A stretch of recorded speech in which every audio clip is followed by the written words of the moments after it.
Students, জ্ঞানজ্যোতি coaching সেন্টারের পক্ষ থেকে তোমাদের সকলকে আরো একবার স্বাগত। আলোচনা করব কিন্ডারগার্টেন পদ্ধতির বৈশিষ্ট্য সমূহ। এই জায়গাটা কিন্তু ইম্পর্টেন্ট রয়েছে এবং এখান থেকে ফ্রয়েবেলের মূল শিক্ষা দর্শন নিয়ে কিন্তু আজকে আমরা আলোচনা করব। দেখো, বেশি কথা যাচ্ছে না, আমি সরাসরি চলে আসছি।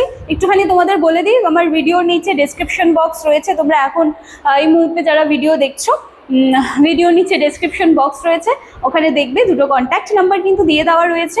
নাম্বার দুটি হলো আমাদের জ্ঞানজ্যোতি কোচিং সেন্টারের অফিসিয়াল হেল্পলাইন নাম্বার। যে কোনো একটি নাম্বারে কল করে তোমরা কিন্তু সরাসরি আমাদের সাথে যোগাযোগ করে নিতে পারছো। আচ্ছা চলো, তাহলে ফ্রয়েবেলের মূল শিক্ষা দর্শন দেখা যাক। দেখো কি বলছে, ফ্রয়েবেলের মতে শিক্ষা বাইরে থেকে চাপিয়ে দেওয়ার কোনো বিষয় নয়, এটি শিক্ষার্থীর ভেতর থেকে উৎসারিত হবে। আচ্ছা, আর কি, শিশুর অন্তরের স্বাভাবিক স্বতঃস্ফূর্ততাকে কাজে লাগিয়ে সম্পূর্ণ শিক্ষা ক্ষেত্রকে আনন্দময় করে তোলাই কিন্ডারগার্টেনের মূল লক্ষ্য। কি বলা হচ্ছে, যে শিশুর অন্তরের স্বাভাবিক স্বতঃস্ফূর্ততাকে কাজে লাগিয়ে পুরো শিক্ষাক্ষেত্রকে আনন্দময় করে তোলাই কিন্ডারগার্টেনের মূল লক্ষ্য। দেখতে পাচ্ছি এখানে ছবিটা আমরা, বাচ্চারা কিন্তু আপাত দৃষ্টিতে দেখলে কি মনে হচ্ছে, বাচ্চারা খেলা করছে। আদতেই কি খেলা করছে? তারা খেলতে খেলতে শিখছে। খেলতে খেলতে যখন শিখবে বাচ্চা, তখন কি হবে, তার চারপাশের পরিবেশটা যতটা আনন্দময় থাকবে, তার উপরে প্রেশার তত ফিল হচ্ছে না, খেলতে খেলতে শিখে যাচ্ছে। এবার তুমি নর্মালি একটা জিনিস দেখো, তুমি 1 2 3 4 মানে 1 to 10 তুমি কাউন্ট করা শেখাচ্ছ, 1 সপ্তাহ হয়ে গেছে, বাচ্চা শিখতে পারছে না। তাহলে কি হচ্ছে, তুমি যখন তাকে বারবার ওই খাতা নিয়ে পেন্সিল নিয়ে বসাচ্ছ, বকছো, তখন না তার মধ্যে একটা প্রেশার ক্রিয়েট হচ্ছে। অনেক সময় দেখা যায় যে বাচ্চাকে বাড়িতে পড়তে বসায় বা টিচার যাই হোক, বাচ্চারা তাকে দেখলে একটা ভয় পায়। কেন? কারণ এই বাচ্চার উপর একটা প্রেশার তৈরি হচ্ছে এবং প্রেশার তৈরি করা যাবে না। তাহলে তার পরিবর্তে কি করতে হবে? তার পরিবর্তে দেখো, শেখাতে তো তাকে হবেই, শেখানোর তো কোনো বিকল্প নেই, শেখাতে হবে। কিন্তু শেখাটাকে কি করতে হবে, শেখানোটাকে একটু খেলার মাধ্যমে শেখাতে হবে। সেই 1 to 10 কাউন্ট করাকে একটু অন্যভাবে শেখাও। কিছু বল দিয়ে দাও তাকে, কিছু আলাদা আলাদা কালারের বল দিয়ে দাও। দেন তাকে বলো, এই যে রেড বলটা একটা রয়েছে, ইয়েলো বল দেখো এখানে দুটো রয়েছে, এভাবেও তো শেখানো যায়। আরো অনেক পদ্ধতি রয়েছে শেখানোর, তো সেটাই বলা হচ্ছে।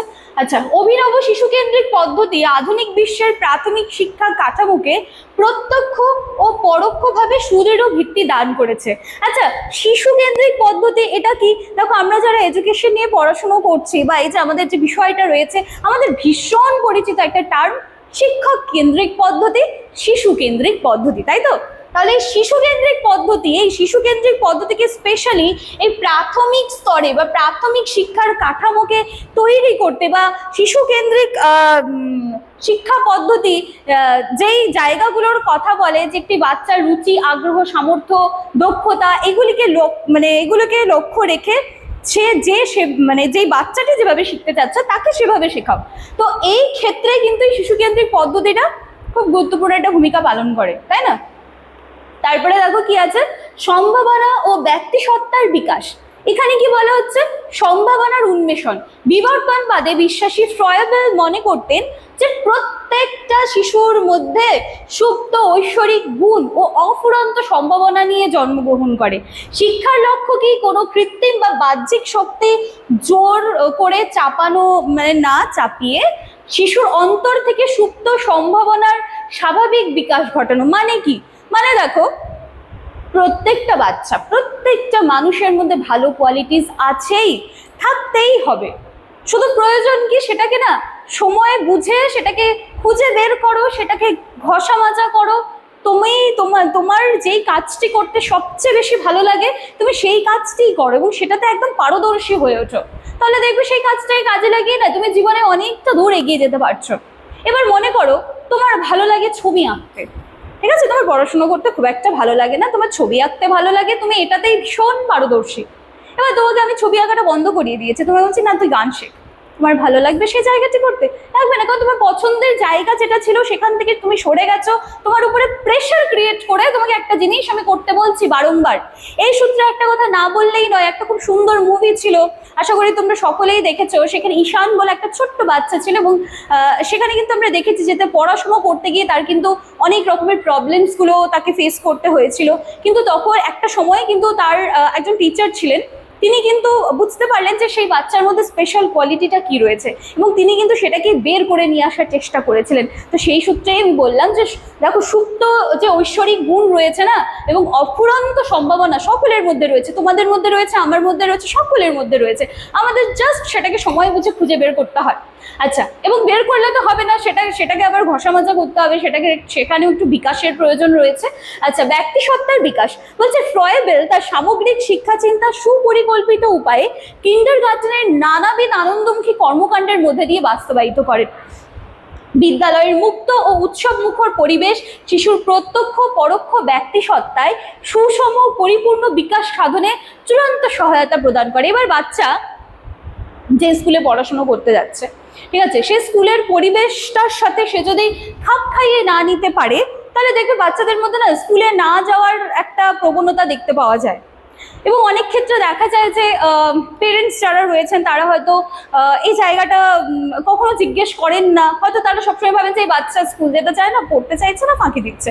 কিন্তু না, এখানে অনেকগুলো জায়গা রয়েছে যে সেই পরিবেশটা যদি তার মানে কি বলবো, যে তার কমফর্ট জোনের মধ্যে যদি না আসে, তখন আস্তে আস্তে বাচ্চার কিন্তু স্কুল বা পড়াশুনো এই জায়গাগুলো নিয়ে না তার মধ্যে একটা ভয় তৈরি হয়ে যায়। তারপর কি আত্মসক্রিয়তা ও ইন্দ্রিয় পরিমার্জন বলছে খেলার ছলে শিক্ষার মাধ্যমে অঙ্গ সঞ্চালনের জন্য নানা রকম ছড়া, সঙ্গীত, খেলাধুলো নিখুঁত পরিকল্পনা রয়েছে এই ব্যবস্থায়। বিভিন্ন কর্মোদ্যোগ শিশুর আত্মসক্রিয়তা বহুগুণ কিন্তু এখানে বৃদ্ধি পাচ্ছে, যেটা তাকে অত্যন্ত আগ্রহ সহকারে সম্পূর্ণ নতুন জ্ঞান এবং বাস্তব অভিজ্ঞতা অর্জনে উদ্দীপিত করে। তো আত্মসক্রিয়তা মানে কি?